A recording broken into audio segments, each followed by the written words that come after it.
And let's now go over to the United Nations, where Secretary General António Guterres is speaking. States and France, with the support of several other countries, have proposed a temporary ceasefire allowing for the restart of negotiations. Israel refused that proposal and stepped up its strikes, including bombing the Hezbollah headquarters where its leader was killed.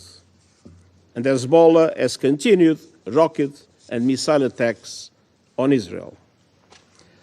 And yesterday, the Israel Defense Forces conducted what it stated were limited incursions into southern Lebanon.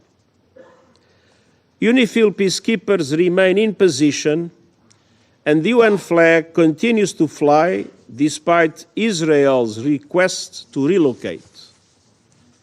I reiterate our deep appreciation to the military and civilian members of our UN peacekeeping force, UNIFIL, and to troop-contributing countries. The safety and security of all UN personnel must be ensured. Madam President, civilians are paying a terrible price, which I utterly condemn.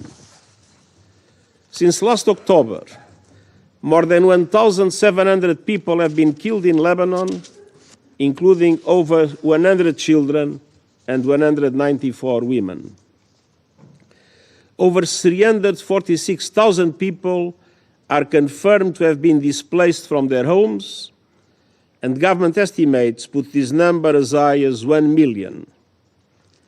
Another 128,000 people, both Syrian and Lebanese, have crossed into Syria. The UN has mobilized all its capacities to provide urgent humanitarian aid in Lebanon, and I ask the international community to fully fund our appeal. Since October 8th, Hezbollah attacks on Israel have killed 49 people, with over 60,000 people displaced from their homes. It is absolutely essential to avoid an all-out war in Lebanon, which would have profound and devastating consequences. Madam President, yesterday Iran launched approximately 200 ballistic missiles towards Israel. It stated it was in response to the killings of Hassan Nasrallah and the Islamic Revolutionary Guards Corps Commander Abbas Nilforushan last week, as well as that of Hamas leader Ismail Haniyeh in Tehran in July. Millions of people across Israel and the occupied Palestinian territory were forced to seek shelter. One person was killed from the Iranian strikes, a Palestinian in the occupied West Bank. As I did in relation to the Iranian attack in April, and as should have been obvious yesterday in the context of the condemnation I expressed, I again strongly condemn yesterday's massive missile attack by Iran on Israel. And these attacks, paradoxically, do nothing to support the cause of the Palestinian people or reduce their suffering. Almost 1 year has passed since the atrocious 7 October acts of terror by Hamas and the taking of hostages. And since last October, Israel has conducted in Gaza the most deadly and destructive military campaign in my years as Secretary General. The suffering endured by the Palestinian people in Gaza is beyond imagination.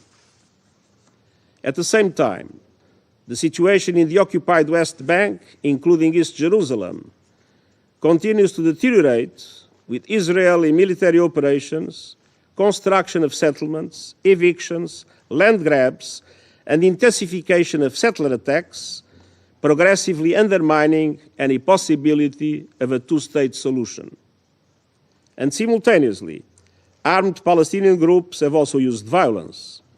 Hamas has continued to launch rockets, and just yesterday, 7 Israelis were killed in a terror attack in Jaffa.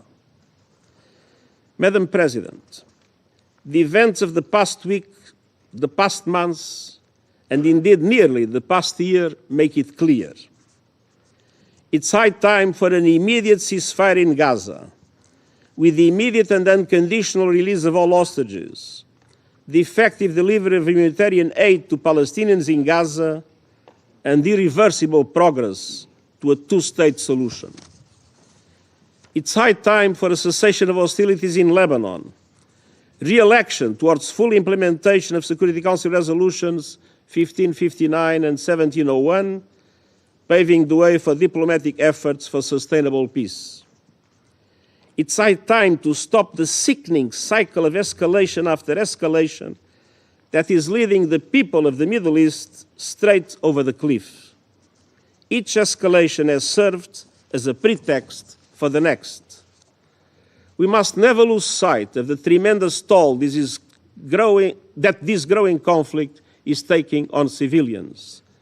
And we cannot look away from systematic violations of international humanitarian law. This deadly cycle of tit-for-tat violence must stop. Time is running out, and I thank you.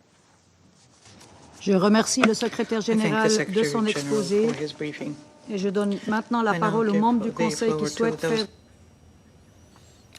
All right, so that was the UN Secretary General António Guterres speaking at the emergency meeting of the UN Security Council that has been called to discuss the crisis in West Asia. The UN Secretary General said that it's high time to prevent an escalation into Lebanon and high time for a ceasefire. The UN Secretary General said that Hezbollah has continued the rocket and missile attacks on Israel, and yesterday the IDF conducted what it stated were limited incursions into southern Lebanon.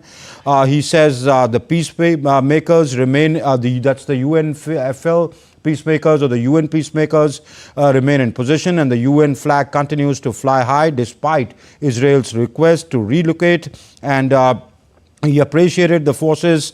He condemned, he said it's escalation after escalation.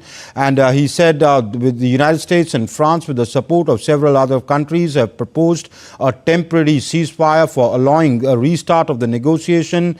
And he said that Israel has refused the proposal and stepped up its strikes, including bombing the Hezbollah headquarters where its leaders where its leader was killed. He said that the raging fires in the Middle East or the West Asia are fast becoming an inferno. This is what the UN Secretary General said, and he said that I had stressed a week ago that Lebanese sovereignty and territorial integrity must be respected, and Lebanese state must have full control of weapons throughout Lebanon. And he says since then we've seen a de-escalation, and so that was his opening brief to the Security Council meeting, which has begun at the UN headquarters to discuss the situation in the conflict that's playing out in West Asia.